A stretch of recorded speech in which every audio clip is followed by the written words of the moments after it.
Ako ay may namasdan, binata't dalaga ay nagsusumpaan. Sila'y nakaluhod sa harap ng altar, at ang tigisang kamay may hawak na punyal. Umaba pag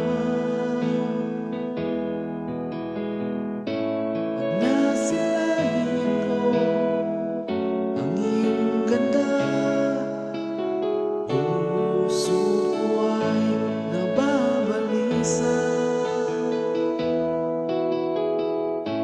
At pag ika'y katabi, ako'y di mapakali, walang ibang iniisip.